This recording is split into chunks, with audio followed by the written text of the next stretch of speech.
there's a level of pressure that comes with living in this digital era where roses everywhere, Bentleys everywhere, Mkomere Bosha everywhere, and half the times we were forced to make things look perfect and look like all is well. But you know what happens and what's the reality of life? We burn out, we crash out, and we need to get into it. So if this topic is something that you think you might be interested in, keep watching. Let's get into the video. Heartbeat away from going mad, girl, when you're looking like that.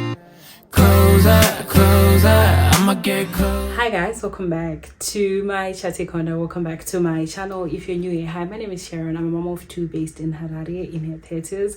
I like to show you around. I like to discuss certain topics that affect us as women on a day-to-day.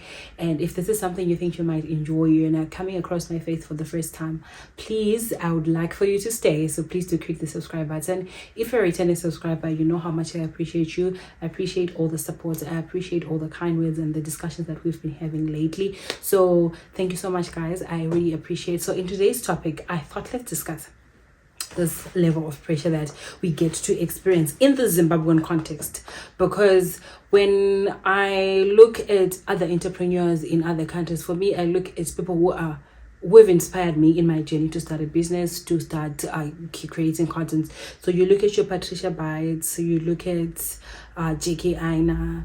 There are a lot of people that, you know, who are in the Western world, but there are struggles, and our struggles might be the same, but are they really the same? Do they know Mbare the way I know Mbare? Do they know Zira? Do they know what is Zig? Do you know what I'm trying to say? So I thought in this video, let's discuss the actual realities of what it is to run a business in Zimbabwe as a woman, number one. Number two, the pressures of just living in this digital age to always portray like everything is okay. And the reality of it, I'll come and tell you guys, it's not always a bed of roses. There's always something going on. Like I always say in my other videos, Chimoto 1, Chimoto 2, Chimoto 3, and the level of which we work in the Zimbabwean context, I don't think it's matched anywhere else in the world. It's just that our economy is not very forgiving. You literally have to work 3 times hard, unlike our male counterparts, but that's a story for another day. Also, that's not why we're here, and that's not what we are about to discuss. So in this video, we wanted to debunk certain issues that, specifically in my experience, number one, it's not always going to be perfect. So you're going to get into a business, you're going to think, oh, people are going to come, people are going to flood my DMs, business is going to grow, you're going to be the next Oprah, you know, you're going to be the next female Bill Gates. But here's the thing, it takes time for a lot of people to grow. You are going to fall so many times, but the most important thing is you're going to need to get bigger. Business. Keep in mind, on this channel, we encourage each other. As long as you are alive, as long as you have 2 hands and a fully functional brain, there's always an extra income. There's always a chance to make some extra money. So sometimes a side hustle doesn't necessarily mean you are selling tomatoes or you're selling clothes. Sometimes it's just digital. Sometimes it's just a service you are offering on the side. Maybe you you know, an HR aspect, and part-time you also provide those services to other people. You're a hairdresser, but also part-time you can teach people on the side. You're a hairdresser at a full-time salon, but you can also do someone's hair. There's always something you can do. So panap as women, as madzimai, the biggest takeaway from this video that I want you guys to take is you always have to have plan A, B, C, D if there is need to have money. I'm still learning from it. I'm still trying. That's why I think I'm working this hard this season of my life, because I just want to say I've given myself enough chances. I've given it my best. However it goes, I've played my part. And also, there's no failing. There's no failing. Either way, there are lessons to be learned. You've got to be doing something on the side. However, whatever you're doing on the side, things don't always stay up. Ask your supermarkets. Ask, transporting businesses. They'll tell you we have seasons where clients are coming in hot, and then there are days where things are just crickets. But do you know what you don't see on social media? Your favorite influencer or your favorite boutique owner is not going to come to you and tell you that we've not made a sale in a week. We've not had anyone come into the spa for a week. We are about to close down because we are in serious debt and there's no money coming in.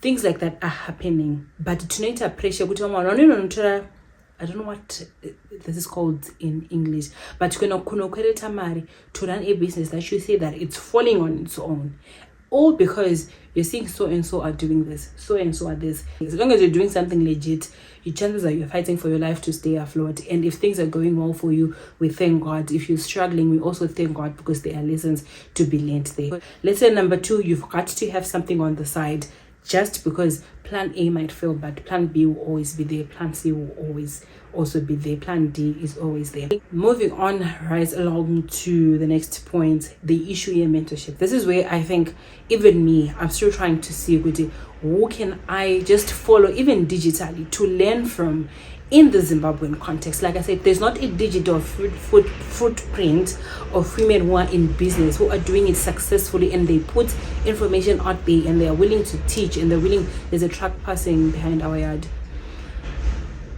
They're willing to teach, they are willing to, show you the ropes, so to speak. So it's always, the international girlies that are there to teach us 1 or 2 things. But in the Zimbabwean context, I really would like to have women who just have platforms where they are talking about their businesses openly.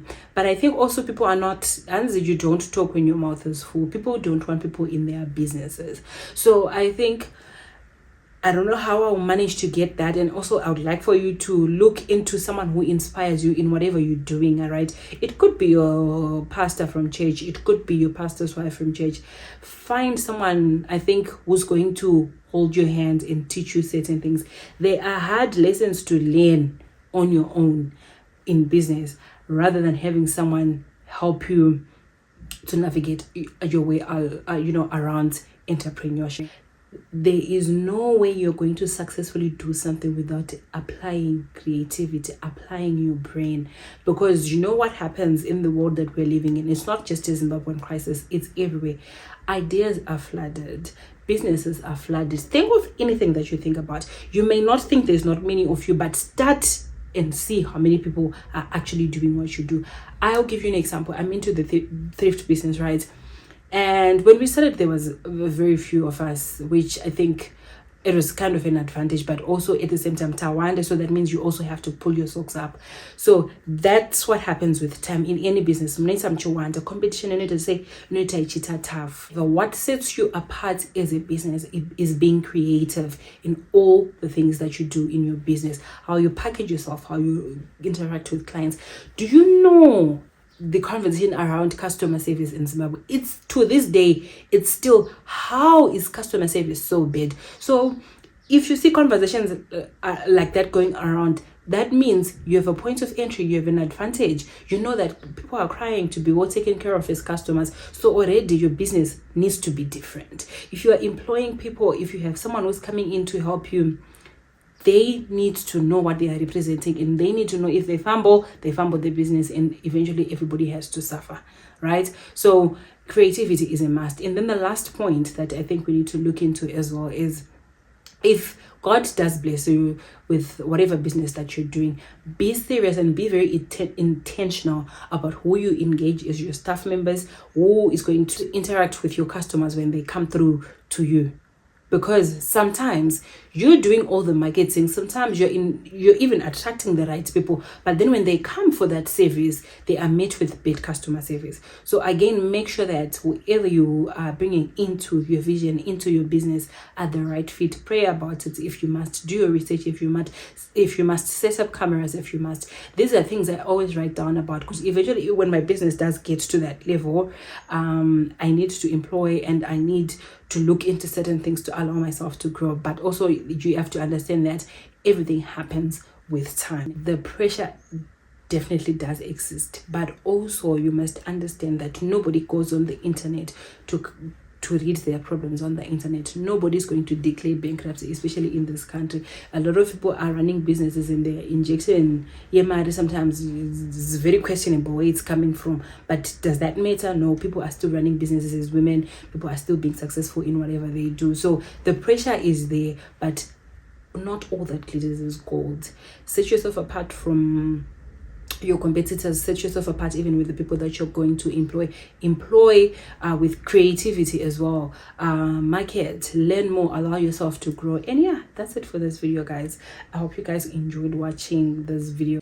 I hope to see you guys in my next video. Thank you so much.